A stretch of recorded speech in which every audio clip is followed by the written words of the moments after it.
Welcome back to the Morning Brief. Now, I checked. There is yet an unclear, maybe an undetermined data about the number of women journalists practicing in Nigeria. But what's clear and determined is that there are many women as competent, as a professional, as their male counterparts in the journalism profession. And since International Women's Day is a day dedicating to promoting the cause and the rights of women, from that day in the 1800s in New York, where charity begins at home, as they say. So we're starting from home, looking at the progress of Nigerian female journalists. And we have one of such, in fact, an inspiration, a veteran in every sense of the word, joining us this morning to review our progress so far. Let's welcome Mrs. Bimbo Oloyede. Welcome to the program, Ma. Thank you very much, Bukola. It's lovely to be here. It's very nice to have you on the show. Yeah, gentlemen, I can't leave you out. It's okay. It's okay. We can take the back seat. It's okay. No, they're not taking the back seat. So let's start with the progress women are making or not making, as it's a debate, so to speak. The ratio says, you know, it's 10-2 as far as leadership in newsrooms are concerned. And in fact, another one by the Wole Soyinka Center for Investigative Journalism put the data to be 25% of women leaders in the newsrooms to the men's 75%.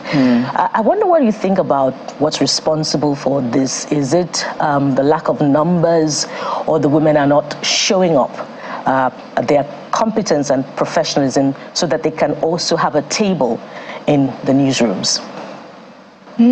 Well, I think that it certainly hasn't got anything to do with numbers. I suspect that you might have a 50-50. You may even have slightly more women than men, especially in the electronic broadcast field. So it's got nothing to do with the numbers. I also don't think it has anything to do with competence, because it's clear we have seen, you know, women who have done really very well in the field of journalism, whether it's print, whether it's online, whether it's in the broadcast field. So it doesn't have anything to do with competence either. It may have something to do with tradition. Tradition in the sense that we are, as a society, used to the idea that the men lead and the women, you know, take, well, let me say the women follow, okay? And so perhaps it might be a bit difficult to get over that particular kind of mindset. But numbers, no. Competence, no. Ability, no. Creativity, no. We're equal. Guys. So what could be missing in between? Because with all the things you have listed, that should actually get them a seat on the table, and a significant one. So you mentioned the fact that there's the culture barrier, perhaps. So maybe we'll begin to talk about other barriers that may be off the radar that you can see. What are they that you've seen? Off the radar and maybe under the table. Yes, perhaps the fact too that most private media organizations, not all, but the majority of private media organizations are also owned by men. I think if we had maybe more individuals, more females owning broadcast and journalistic enterprises, perhaps that might give us a little bit more of a space at the table. But even that is not a guarantee, to be perfectly honest, because we have seen situations where women were leaders in other spaces, and that did not necessarily open the door for other women to join them to sit at the table. So it's a bit of a tricky thing. I suppose also because you know I mentioned the word tradition. The fact that women have a traditional role to play, a traditional a cultural, a societal role also to play. It may not be, if I use the word expedient, you will understand what I mean. It may not be expedient for you to report a story or rush to a location somewhere when you are 8.5 months pregnant, for instance. All right? So there are opportunities that are bound, but they are grabbed by men because at certain points in the life of a woman, she is actually not physically, if not mentally, physically, she's not available to do the job that she's expected to do. So it is possible that at those times, maybe decisions are being made. So she's not there to defend herself, even if her job speaks for her. You know, there are times when you've also got to show up if you're going to grab that particular position. So that could be part of it too. I don't know. It's a kind of catch-22, really. Right. Yeah. And I think it's very interesting how you brought all of these factors together. Makes a lot of sense if people were not thinking about that already. But I'd like to step back a bit because I know a lot of people are seeing you on television. They're like, wait a minute, guys, let's wait on this International Women's Day. This is the iconic Bimbo Oloyede. The hair is still the same. The look is still the same. She's almost 70 and she looks like she hasn't aged a bit. So for those people who are still stuck in that bubble, really, because it's not every day they get to see you. Well, at some point they will see you every day on television, prime time, delivering the news. But then after a while, you stepped back. So for those who are seeing you for the first time in a long time, naturally they will feel that way. But I just wanted to make that point for people who are sending the messages. Well, let's talk about the day. Do you sometimes feel this may be tokenism, really? Tokenism, you mean the fact that we have, well, Bukola was saying 25%. I don't... Or add to that, pardon me, the fact that some say, why International Women's Day one day? I spoke to a lot of people and they say women should be celebrated every day. So don't try to give us, who remembers International Men's Day or Father's Day, except the ones who are faithful. So do you sometimes feel like this may be tokenism? I don't think it's tokenism. I think that women need to be aware of certain things in society. They need to be aware of themselves, actually, first of all. Sometimes, you know, on a daily basis, you do things, you get up, you go out to work, you take care of the children, you do all these things on a daily basis. And many a time, you don't really stop to think about yourself.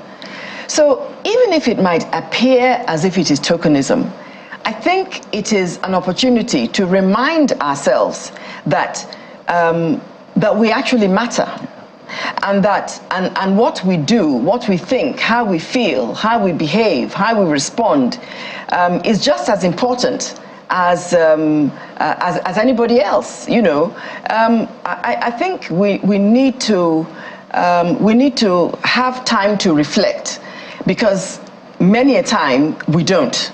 So if it is this one day that we can sit down and think about who we are, what we're doing, what is our role, how can we, you know, make a contribution, the feelings, the thoughts, the hopes that you kind of, shall I use the word ginger for today, will last for a little while, you know, and might even dovetail into April and May if you're lucky.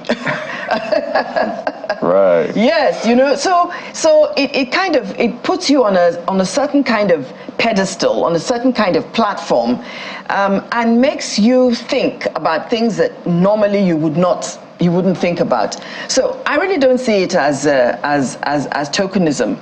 I think it is even a kind of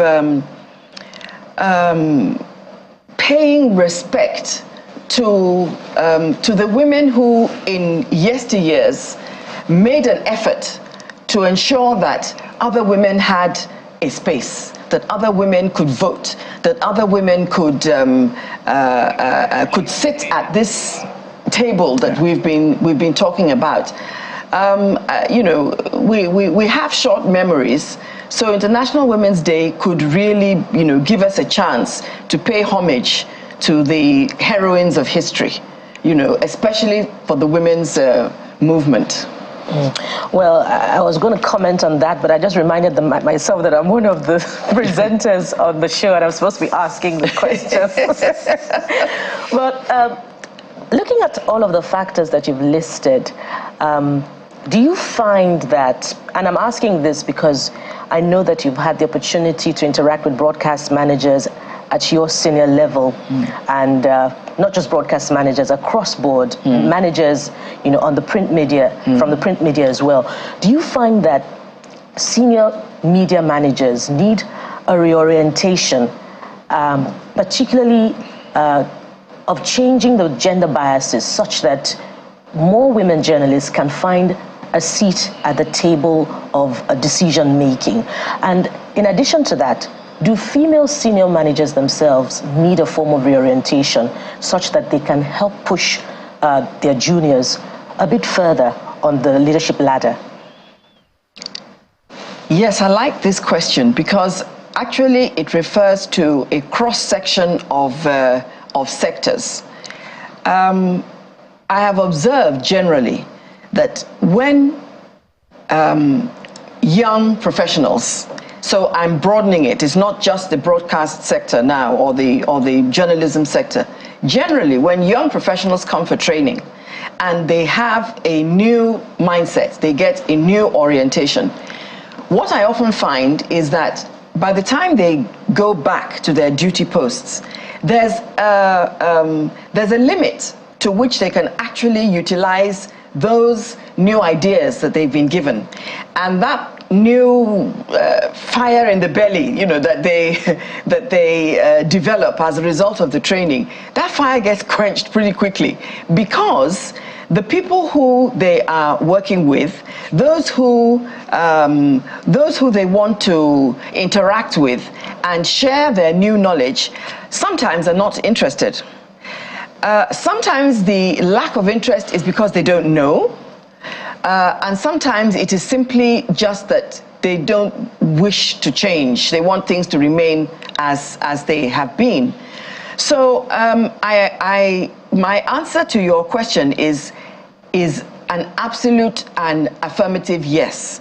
When young people, young journalists, young broadcasters are being trained, it is really important that their senior managers are also receiving training, because you know you just, well, iron is supposed to sharpen iron, right? So if you have a sharp iron and you have a little bit of a rusty iron, it's not going to work.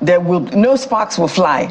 So we want a situation where in the newsroom, in journalism, the sparks are flying, you know, right from entry point right up on, you know, to the topmost level. So it is very important that trainings are arranged for senior managers, and they don't have to be done in exactly the same way. And they also, you know, probably have to be done in a bit of a creative way that enables and catches the fancy and the interest of the, you know, the editors at that level, the managers at that level, such that they say, oh, this looks as if it's going to be interesting, you know, let me attend. There are layers to this conversation. So we're trying to, I like to use the word onion it, even if it's not English. So permit me to use that word. It's a new verb, to onion. To onion it. Permit me to use it for now. But you said that let's take the conversation beyond the newsroom, which is where I want to take it to.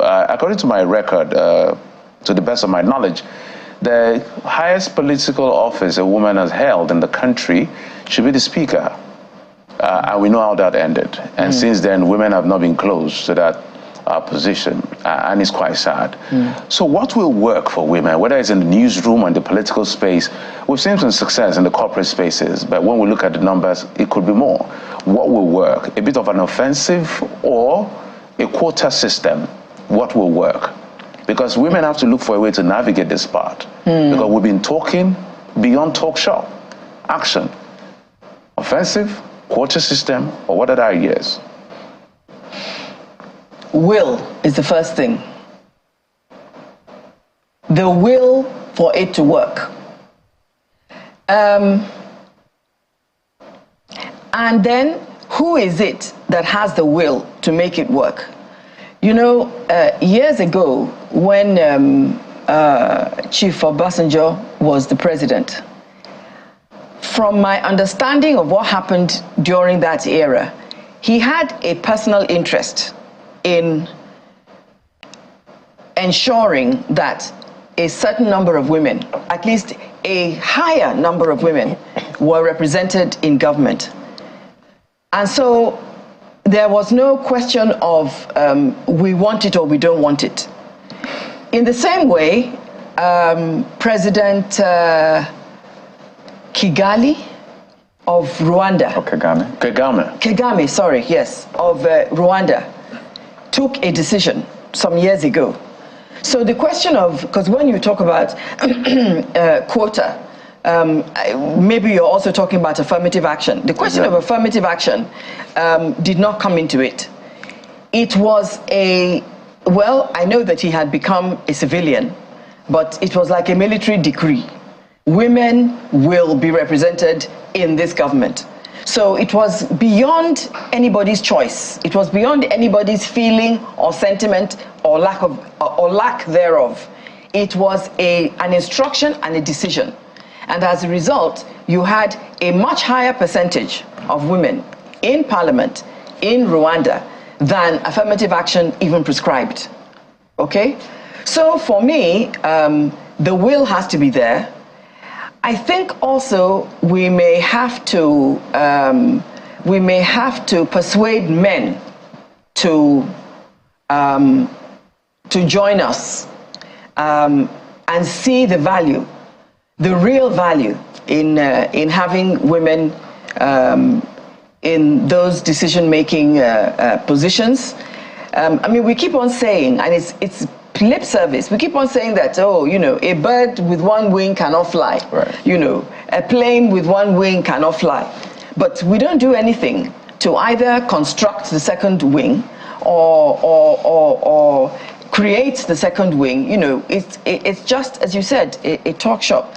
So the will has to be there. The people, the men who will take those decisions have to be there. I think also supported by the women who believe, because it is one thing for you to be there, it's another thing for you to believe that other women also need to be there. So for the women who believe that their sisters also should be there. And I think we have to generally see some of the situations in which women find themselves in this country. We have to see beyond statistics. Because, you know, it's all very well for you to say, I don't know what the figures are right now, but X number of women die every day from maternal mortality, or from well, maternal mortality, really, you know, childbirth. Yeah. It's all very well to say that when you don't know any of those people. But if you know some of those people, it will make a difference to you. It will, you know, it will pinch you where it hurts most. So I think we have to have a deliberate move. We have to have the will. We have to have the men supported by the women, and then that push, that offensive.